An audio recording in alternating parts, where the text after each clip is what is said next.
Mwanangu nisikilize. Tupo sasa kwenye juma la kwanza la Kwaresma. Lakini yawezekana ukarejelea sauti hii kama sehemu ya kukumbusha wajibu wako wa kila mara na namna ya maisha ambayo unayachagua kama Mkristo ili kumfuata Mwenyezi Mungu. Uisikilize sauti yake ikizungumza katika mapito yako, katika maisha yako, katika mahangaiko, katika maumivu, katika kutofautiana na wale ambao tulikuwa tunapatana mwanzo, lakini zaidi ya yote katika tafakari ya maisha yako, maisha ya kumfuata Kristo, maisha ya kuacha dhambi na kuepuka mazingira yote ya dhambi ili kuishi kadiri ya utakatifu. Ni kipindi cha Kwaresma. Leo Mwenyezi Mungu anakuuliza, kwa nini upo hapa? Kwa nini upo hapa?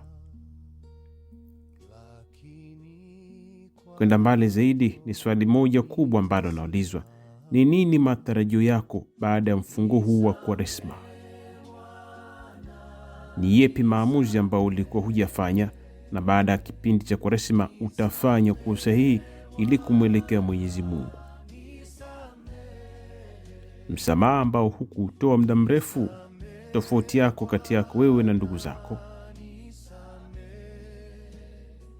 mahangaiko ya kurejelea dhambi kila mara, ugumu katika kufanya maamuzi yako kama Mkristo, kama Mkatoliki, ni kama mtu ambaye anachuchumilia utakatifu wake. Kwa nini upo hapa? Tafakari yetu inatupeleka zaidi katika kufikiri na kuingia wazi kwa undani na upekee zaidi katika fikra na maamuzi ya nafsi zetu, fikra na mahangaiko ya dhamiri zetu, fikra na mienendo ya kale ambayo inatoa tafsiri ya usasa kwa ajili ya maisha yetu ya baadaye hapa ulimwenguni, lakini zaidi ya yote maisha ya milele. Kwa nini upo hapa? Kwa nini unafunga? Kwa nini usali? Ni nini nia yako katika kipindi hiki cha Kwaresma? Mwanangu nisikilize. Katika maisha kila mara tunazungukwa na vitu chungu mzima ambavyo vinatuzuia kwa namna moja ama nyingine kumsikiliza na kuisikiliza sauti ya Mwenyezi Mungu. Mie nipo napambana na biashara, mie mwanafunzi na masomo yako, mie kasisi na utume, mie mtawa na yatima, mie na mambo mengi katika ofisi yangu, na ripoti ambayo naandika, na wajibu wa kutimiza wa kibinadamu, na taarifa za kuwasilisha serikalini, na la kujibu pahali, na bosi wangu ambaye ataniuliza kila mara yepi ambayo sijatimiza na nini ambacho ni mpango mkakati wa miezi ijayo. Kwa nini upo hapa? Kipindi cha Kwaresma ni kipindi cha kutafakari na kujitenga mbali na kila kitu, na katika hali hiyo ni kujikabidhi kikamilifu kwa Mwenyezi Mungu ili atutende atakavyo. Kristo anasema Getsemane, kama Mwenyezi Mungu ikikupendeza, Baba, hiki kikombe niepushe. Si tu kumwepusha na kikombe hicho, lakini anahitimisha kwa neno jema zaidi. Anasema, si nipendavyo mimi, bali mapenzi yako yatimizwe. Mwanangu, katika kipindi hiki jiulize kama Elia, safari yake ya kumtafuta Mwenyezi Mungu ilikuwa ni kumtafuta Mwenyezi Mungu mwenye nguvu kadiri ya tafsiri za kwake, Mwenyezi Mungu mwenye uwezo mkuu kadiri tafsiri za ulimwengu, Mwenyezi Mungu mwenye mabavu, mwenye kutikisa miamba, mwenye kuwa na nguvu ya hatari katika sauti ya kwake. mwenye nguvu kama wafalme, mwenye nguvu kama watawala wenye mabavu, mwenye nguvu kama taifa kubwa. Nabii Eliya anamtafuta Mwenyezi Mungu katika hali hiyo. Kitabu cha Wafalme wa Kwanza sura ya 19 aya ya kwanza, aya ya 11 hadi ya 13. Nabii Eliya anapata Mungu katika tetemeko. Ilikuwa shauku ya kwake kudhani Mwenyezi Mungu atapatikana humo, na labda angepatikana katika moto, na labda angepatikana katika upepo mkali wa kisulisuli. Lakini Eliya hakumpata Mwenyezi Mungu katika vipindi hivyo vyote vya nguvu. Alimpata Mwenyezi Mungu katika utulivu, sauti ya kubembeleza, sauti sio na haraka, lakini yenye nguvu na mamlaka, sauti ambayo inamuuliza kwa nini uko hapa. Sauti hiyo inazungumza katika nafsi yako muda huu na kukuambia kwa nini upo katika kipindi cha Kwaresma. Ni kitu gani kinakuzuia wewe usisikilize sauti ya Mwenyezi Mungu ikizungumza na wewe na kukuuliza kwa nini upo hapa? Ni tetemeko gani hilo ambalo linakuchanganya na kuamini kwamba Mwenyezi Mungu aweza kumpata huko kwenye maguvu, kwenye milki, kwenye umaarufu, kwenye ushawishi? Kwa nini upo hapa? Mwanangu, nisikilize. Mwanangu, nisikilize. Yawezekana upepo mkali ni kijisimu chako hicho kila mara. Uketi kwa kutulia, upo kwenye mitandao ya kijamii ambayo inakupa mawazo tofauti na habari mchanganyiko, zinavuruga akili na ubongo wako kiasi kwamba hauna utulivu wa nafsi. Uvumi wa upepo mkali ni nini katika maisha yako? Ni biashara yako. Yawezekana ni mahangaiko ya kilimwengu na tafsiri za watu wengine. Ni nini tetemeko la maisha yako? Mwanangu, yawezekana ni rafiki yako, ni mazungumzo ya kila mara yasiokuwa na utulivu wa nafsi, ni mahangaiko ya kujipendekeza, kujilinganisha, kutojiamini, kutojithamini na kuruhusu tafsiri za watu wengine ziongoze maisha yako.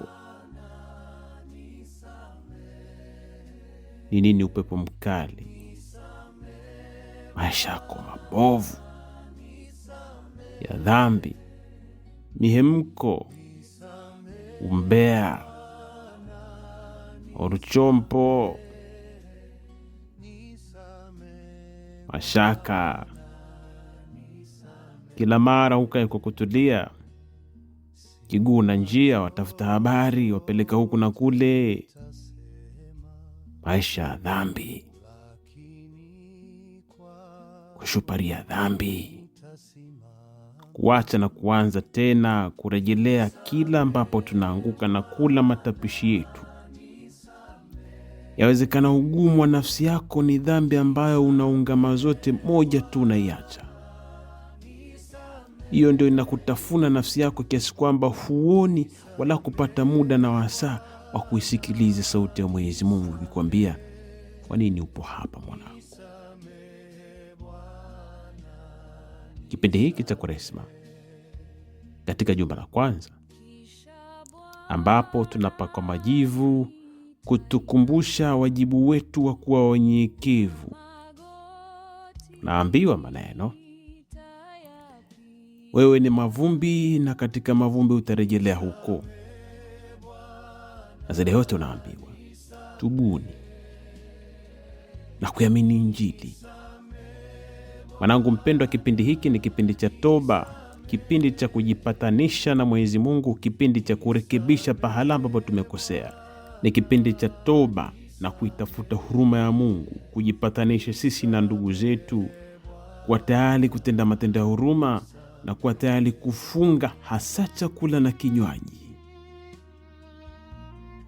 kufunga chakula na kinywaji, kunidhamusha mwili wako uamini kwamba hata kama kula ni jambo la msingi, lakini si jambo la msingi pekee kila wakati. Si kipindi cha kufunga dhambi upate neema. Mbadala wa dhambi si neema. Si kipindi ati cha kufunga umbea upate baraka maneno mengi. Mbadala wa umbea si kufunga, ni kuacha. Si kipindi ati cha kufunga masimango upate rafiki wa faida. Mbadala wa masimango si kupata marafiki. Mbadala wa masimango ni kujifunza kuthamini kila mmoja. Mwenyezi Mungu akuongoze kila mara utambue nini thamani ya maisha yako, na ujue ufunge madirisha yote yanayoingiza taarifa na upepo tofauti, na uruhusu dirisha moja tu pekee lifungulie neno la Mwenyezi Mungu. Neno la Mwenyezi Mungu lililo taa ya miguu yako, likuongoze daima kutafakari na kujua wajibu wako kama Mkristo, kama mwanadamu, ili uweze kumpenda Mwenyezi Mungu na kuwapenda wanadamu wengine kama nafsi yako. Kwa ajili ya nani? Kwa ajili ya Mwenyezi Mungu. Wanangu, nisikilize. Dhambi huongea ndani ya mtu mwovu. Sisi tu wa dhambi. Kitabu cha Mithali kinatukumbusha, mtu mwaminifu na mwadilifu anaanguka mara 7, lakini mtu mdhambi runkungu anaanguka mara 1. Tafsiri yake nini? Katika kuanguka kuna pahala ulisimama. Usibaki katika dhambi yako, fanya toba. Jipatanishe na Mwenyezi Mungu kipindi hiki. Usidoe dhambi. Usijishikamanishe na dhambi. Usiwe mtu mmoja wao wewe na wadhambi wengine. Si swala la kujivuna kuwa mdhambi. Muda wa kujipatanisha na Mwenyezi Mungu. Kumbuka barua ya kwanza Yohane sura ya 1 aya 8 tukumbusha, tukisema kwamba tuna dhambi tunajidanganya sisi wenyewe na ala kweli haipo ndani yetu. Lakini tukiziungama dhambi zetu, Mwenyezi Mungu ni mwaminifu, yupo tayari kutuokoa dhambi zetu, kutuokoa kutoka katika dhambi zetu. Huu ndo wakati sahihi. Mwanangu mpendwa, Kristo alikufa kwa ajili yetu. Yule aliyekuwa haki alifanyika kutokuwa haki ili atufanye sisi haki mbele ya Mwenyezi Mungu. Kristo ni kifo cha kifo. Kristo ni mshindi wa kifo. Usiruhusu dhamiri yako ikwambie dhambi yako imekuwa kubwa sana kiasi hicho. Nimemaliza muda mrefu bila kuungama, hata nikiungama ya nini? Barua ya kwanza Yohane sura ya 3 aya 21 natukumbusha, hata dhamiri yako kikuhukumu, Mwenyezi Mungu ni mkubwa kuliko dhamiri yako. Mwanangu, nisikilize. Kipindi hiki iwe mwanzo sahihi wa maisha yako. Utembee na neno la Mwenyezi Mungu.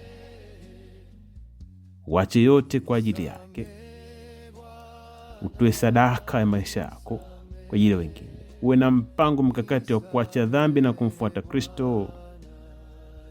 Jifunze kama Bikira Maria ambaye anasema, mimi ni mtumishi wa Bwana, nitendewe kama ulivyonena. Katika unyenyekevu huo tujifunze unyenyekevu wa moyo. Mwanangu, kwa nini upo hapa? Kwa nini Kwaresma hii? Kwaresma hii si kama ilivyokuwa mwaka jana ama miaka mingine. Kwaresma hii ni mwanzo mpya kwako, endapo utaamua kushirikiana na neema ya Mwenyezi Mungu. Mwenyezi Mungu akuongoze na kupa nguvu ya kuendelea kutafakari kipindi chote cha Kwaresma na kuwa tayari na mwanzo mpya, kuwa tayari kuanza upya na kufanya maamuzi ya kumfuata yeye katika udhaifu, katika mahangaiko, lakini tumaini lako likiwa kwa Kristo, yote yanawezekana. Bwana wangu, mimi ni mdhaifu. Sistahili hata kuwa katika sehemu ya mfungo huu. Lakini hata hivyo, nimekuja kwako kwa ajili ya kujipatanisha pamoja nawe. Uongoze mapito yangu, Unipe nguvu ya kufanya maamuzi sahihi. Uniongoze katika kipindi hiki cha Kwaresma, niwe mwaminifu katika yale ambayo najiwekea. Niongoze nisikilize neno lako, nifuate mafundisho ya kanisa, nijitoe sadaka kwa ajili ya wengine. Zaidi ya yote nifunge kwa ajili ya kutiisha mwili wangu dhidi ya dhambi, dhidi ya wadhambi. Niongoze niwe mnyenyekevu, niongoze nikufuate kikamilifu. Nina nguvu na uimara, nisikilize sauti yako. Nifunge madirisha yote yanayoingiza habari zingine, niruhusu moyo wangu uzungumze na neno lako. Atukuzwe Baba na Mwana na Roho Mtakatifu, kama mwanzo na sasa na siku zote na milele. Amina. Bikira Maria, kikao cha hekima, utuombee. Roho za waamini marehemu apate rehema kwa Mungu, apumzike kwa amani. Amina. Mwenyezi Mungu akubariki wewe na familia yako, na akuponye magonjwa yako ya ndani, hasa yale unayopata ugumu kumshirikisha mtu yeyote. Na kutakia mfungo mwema wa Kwaresma. Kwa nini upo hapa? Mwanangu, kwa nini upo hapa?